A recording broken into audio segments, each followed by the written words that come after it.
Praise the Lord. I am Amrita Joseph Sikwer. I am so happy to be with you. And today we are going to meditate. Isaiah chapter 58 verse 7. यशायाचा 58वा अध्याय 7वे वचन आज आपण पाहणार आहोत. तू आपले अन्न भुकेल्यास वाटावे, तू लाचारास व निरीश्वरांस आपल्या घरी न्यावे. उघडा दृष्टीस पडल्यास त्याला वस्त्र द्यावे. तू आपल्या बांधवाला तोंड लपवू नये. हाच तो उपवास नव्हे. हालेलुया. खरं देवाचं वचन हे खूप सुंदर आहे. देवाचं वचन हे आपल्याला खूप काही शिकवतं. माणसाने कसं राहावं, कसं वागावं हे आपल्याला बायबल शिकवतं. खरंच देव हा आपला उत्तम शिक्षक आहे. लेनचे दिवस स्टार्ट झाले आहे. प्रत्येक जण उपवास प्रार्थनेत असेल.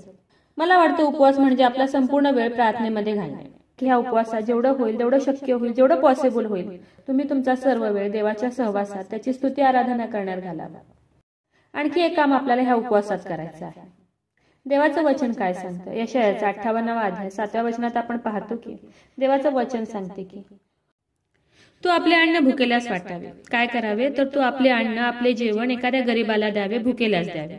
जे निराश्रित आहेत, जे रोडवर आहेत, ज्यांना बघण्यासाठी कुणी नाही, त्यांना आपल्या घरी न्यावे. उघडा दृष्टीस पडल्यास त्याला वस्त्र द्यावे. हाच देवाला आवडणारा उपवास आहे. उगाचच दिवसभर माझा आज उपवास आहे, माझा आज उपवास आहे असं म्हणत बसण्यापेक्षा तुम्ही तुमचा सर्व वेळ देवामध्ये घाला. तुमचा सर्व टाइम तुम्ही देवामध्ये स्पेंड करा. देवाच्या सहवासात राहावे, देवाशी एकचित्त व्हावं, देवाला विनंती करावी. हाच देवाला आवडणारा उपवास आहे. तुमच्या सर्व गरजा, सर्व मागण्या तुम्ही विनंती करून, प्रार्थना करून, उपवास करून आज देवाला सांगा. आणि सर्वात महत्वाचं म्हणजे अन्नदान करा, गरिबांची काळजी घ्या. हाच देवाला मान्य होणारा उपवास आहे. तुम्ही या उपवासात काय करू शकता? उन्हाळ्याचे दिवस आहेत तर तुम्ही काय करू शकता की जे रोडवर आहेत, गरीब आहेत, ज्यांच्या पायात स्लीपर नाही, तर त्यांना तुम्ही स्लीपर देऊ शकता. त्यांना तुम्ही छत्री देऊ शकता. खाण्यासाठी पिण्यासाठी तुम्ही त्यांना थंड देऊ शकता.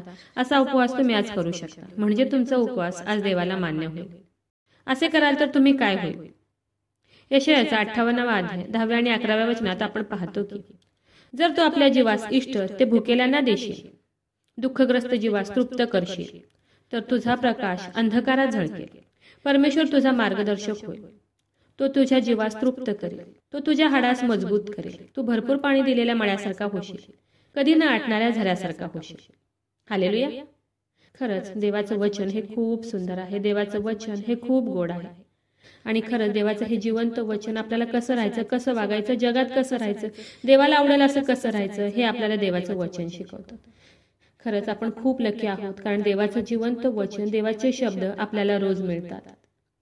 खरंच देवाने आपल्याला त्याचं बाळ, त्याचं लेकरू म्हणून निवडलं आहे, त्याचं वारस म्हणून निवडलं आहे. खरंच आपण खूप लकी आहोत. म्हणून आज देवाचे तुम्ही उपकार माना, आभार माना आणि देवाला म्हणा की हे देवा, खरंच मी खूप लकी आहे की मी तुझ्यामध्ये जन्माला आलो, तुझ्यामध्ये वाढत आहे, तुझं वचन तू आम्हाला प्रतिदिवशी देत आहे. म्हणून आज देवाचे तुम्ही आभार माना. खरं देवाचं वचन हे खूप सुंदर आहे. देवाचं वचन हे गोड आहे. देवाचं वचन हे आपल्याला कसं जगायचं, कसं वागायचं, कसं राहायचं हे शिकवतं. खरंच देवाचे तुम्ही आज खूप खूप आभार माना. देवाच्या सुंदर वचनाबद्दल खरंच देवाची तुम्ही आज खूप स्तुती करा. आणि देवाला आवडेल असा उपवास तुम्ही आज करा. तुमच्या सर्व विनंत्या, सर्व मागण्या देव आज ह्या उपवासात पूर्ण करू. तर चला देवाच्या वचनावर विश्वास ठेवूया, त्याच्या ह्या वचनाला क्लेम करूया. नक्कीच ह्या वचनाद्वारे देव तुम्हाला खूप खूप आशीर्वादित करू. खूप जणांना देवाच्या ह्या जिवंत वचनाची गरज आहे. मी आज प्रत्येकाला रिक्वेस्ट करत आहे की देवाचं आजचं हे जिवंत वचन, गोड असं वचन तुम्ही आज प्रत्येकापर्यंत शेअर करा. देव नक्कीच तुम्हाला खूप खूप आशीर्वादित करू. शाल वी प्रे? हालेलुया. स्तुतीस पात्र, स्तुतीस योग्य देवा धन्यवाद देते. हात उंच करून तुझी स्तुती, तुझा गौरव करते ईश्वराज. सुंदर अशा दिवसासाठी मी मनापासून तुझे आभार मानते ईश्वराज. सुंदर असं गोड प्रॉमिस देव बाप्पा, तू आज आम्हाला दिले उपकार मानते ईश्वराज. हो ईश्वराज, जेवढे जण आज उपवास प्रार्थनेमध्ये आहेत प्रभू ईश्वपा, त्या प्रत्येकासाठी विनंती करत आहे प्रभू ईश्वपा. त्यांच्या सर्व इच्छा, मागण्या प्रभू ईश्वपा, ज्या गोष्टीसाठी त्यांनी आज उपवास केलाय, ज्या गोष्टी तुला मागत आहेत प्रभू ईश्वपा, ती प्रत्येक विनंती नासरेत कर येशू, तू आज त्यांची पूर्ण कर प्रभू ईश्वपा. आणि आज देव बाप्पा त्यांना त्यांच्या प्रार्थनेचं, त्यांच्या उपवासाचं उत्तर दे प्रभू ईश्वर बाप्पा. आणि हो ईश्वराजा, तुझ्या वचनाप्रमाणे वागण्यास, चालण्यास देव बाप्पा तू आम्हाला मदत कर, सहाय्य कर. तुला आवडणारा उपवास करण्यासाठी देव बाप्पा तू आज आम्हाला मदत कर, सहाय्य कर प्रभू ईश्वर.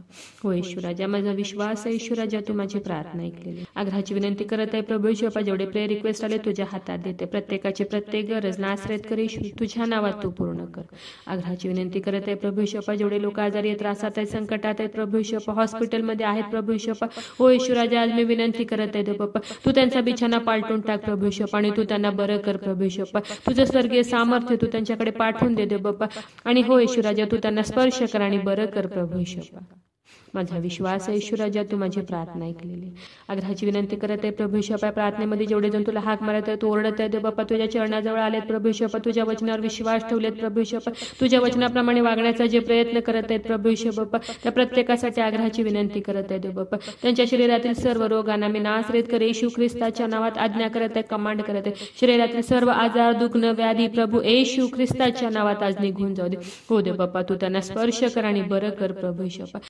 माझा विश्वास आहे ईश्वरा, ज्या तू माझी प्रार्थना ऐकलेली. आय प्रे in the mighty name of Jesus. Amen.